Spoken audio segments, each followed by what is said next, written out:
Parlez-vous Paris? Regardez autour de vous. Parlez-vous Paris? C'est absolument exceptionnel. Waouh, super. Parlez-vous Paris? Bonjour, je m'appelle Parimal, je suis népalais et là ça fait à peu près 3 mois que je suis en France. J'étudie à Sciences Po.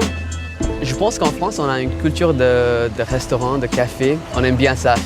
Mais je voudrais bien en savoir plus sur la culture des terrasses. Est-ce qu'on peut y aller seul? Est-ce que c'est louche d'y être seul? Est-ce qu'on peut y rester pendant des heures? Aujourd'hui, j'accompagne Parimal, un Népalais qui aimerait savoir ce que font les Parisiens sur les terrasses des cafés. Direction la brasserie de la Contrescarpe.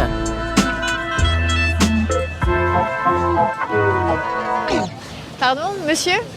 Bonsoir. Bonsoir. Bonsoir. Ça vous ferait plaisir. Parimal, qu'est-ce que tu veux boire? En fait, j'ai entendu parler qu'il y a des boissons à base de sirop. Alors, est-ce que vous pouvez me donner des exemples? Comme un Ce genre de pastis. boisson. C'est une liqueur d'anis, Ok. mais vous pouvez le présenter avec un petit peu de sirop de grenadine, ce qui fait une petite tomate, Ok. une moresque, ou un petit perroquet. Ok. Tout ça, en fait, c'est un pastis, mais avec un petit sirop.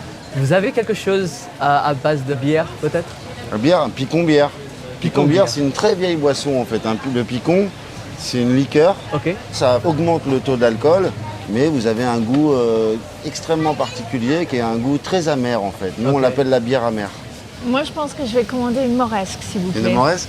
Ok. Un petit picon, une moresque? Allez, c'est parti. Merci. Merci. On a commandé des boissons typiquement françaises. J'espère que ça va nous plaire. Alors voilà, un petit picon, une tomate, un peu d'eau, et voilà. C'est une belle couleur. La tomate, c'est pas mal. Ouais, excellent. Merci. Ma boisson est toute rouge. Le serveur a dû se tromper. Il m'a servi une tomate alors que j'avais commandé une moresque. Tant pis, je goûterai la prochaine fois. C'est bien. C'est pas mal. Ouais, c'est bon. C'est assez amer. Ok, c'est fort. Bon, en fait, par exemple, est-ce qu'il y a des boissons préférées des Français qui sont vraiment très... Bien sûr. Nous, on a plus tendance à boire du vin, du kir, du pastis.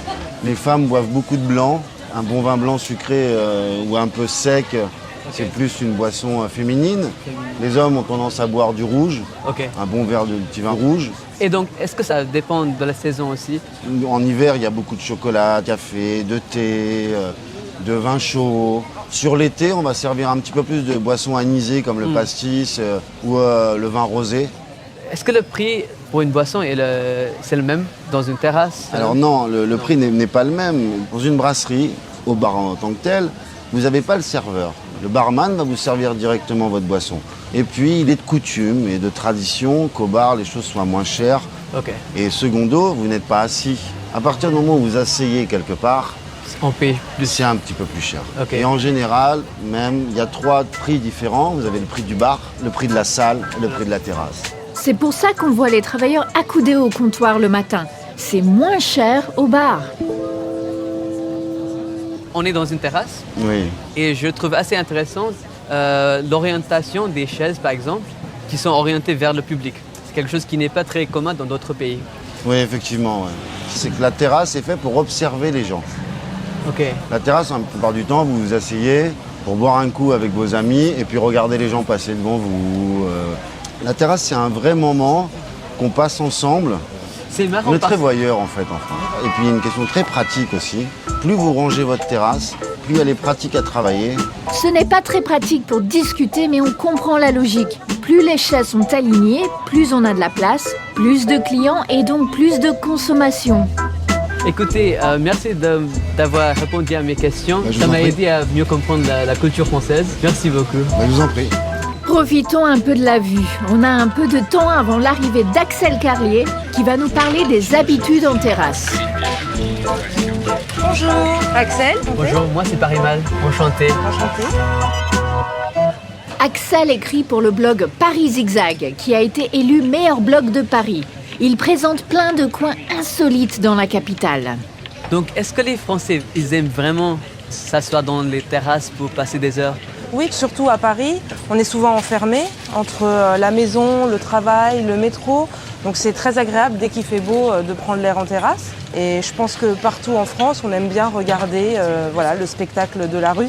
est-ce qu'on s'assoit dans les terrasses plutôt pour juste boire un café ou est-ce qu'on y va pour travailler peut-être? Bien sûr, je pense qu'on y va pour toute occasion, Toute occasion. pour être tranquille, Ok. pour être aussi entre amis, pour travailler. En fait, on se sent souvent plus tranquille à l'extérieur qu'à l'intérieur. Ok. Et alors, quand je vais dans les cafés, des bistrots et je m'assois, des fois, j'y suis seul. Donc, est-ce que c'est normal de passer 1 heure dans un café tout seul? Bien sûr, je pense que c'est comme un sas de décompression en fait, à la pause déjeuner ou après le travail. Ça fait vraiment une pause tout seul, on prend le temps de réfléchir, de bouquiner. C'est vraiment... Et bouquiner, c'est lire un livre. Oui, lire un Ah, livre, ok. exactement.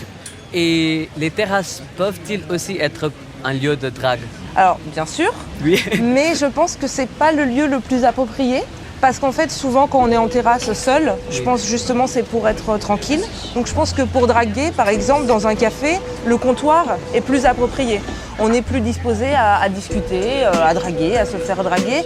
Ah, Parimal, ce n'est pas à la terrasse d'un café que tu vas pouvoir draguer. Ici, les clients préfèrent la tranquillité. Pour faire des rencontres, le bar est plus convivial. Donc, est-ce qu'on, si on habite à Paris, est-ce qu'on est fier d'avoir une terrasse à nous que l'on fréquente assez souvent? Bien sûr, on s'attache très vite à Voilà. une terrasse, on a notre petite place. Et en général, c'est vrai que les terrasses les plus exposées sont celles fréquentées par les touristes. Et les Parisiens aiment bien avoir des terrasses plutôt méconnues, cachées, tranquilles. Souvent dans le quartier, au coin de chez soi. Bien sûr qu'il y a des terrasses très connues sur Paris, du côté de Saint-Germain-des-Prés par exemple. On peut boire son café sur des terrasses qui ont vu Jean-Paul Sartre et Simone de Beauvoir discuter. Et personnellement, vous avez une terrasse que vous préférez le plus? Oui, alors moi j'aime beaucoup la terrasse de la mosquée de Paris. À l'intérieur de la mosquée, il y a 2 petites terrasses qui sont cachées de la rue et qui sont très très charmantes avec des arbres. Voilà, on peut prendre un thé à la menthe. C'est très joli, c'est très calme. Ouais. Axel, merci beaucoup de nous avoir expliqué un peu les traditions françaises en terrasse. Merci beaucoup. C'était un plaisir de vous rencontrer. À bientôt. Au revoir. Bientôt. Au revoir. Monsieur? J'arrive. On a passé un bon moment, mais il se fait tard. 6 € s'il vous plaît. Alors, 7, 8, 9. 9 et 1. 10. Ah, ça fait plaisir. Allez, bonne soirée, merci à vous. Merci, au revoir. Merci. On lui laisse un pourboire alors? Je pense que ça serait une bonne idée. On laisse 2 €? Parfait. Très bien. On a terminé nos boissons, réglé la note et laissé un bon pourboire. Parimal va pouvoir apprécier son café en terrasse comme un vrai habitué.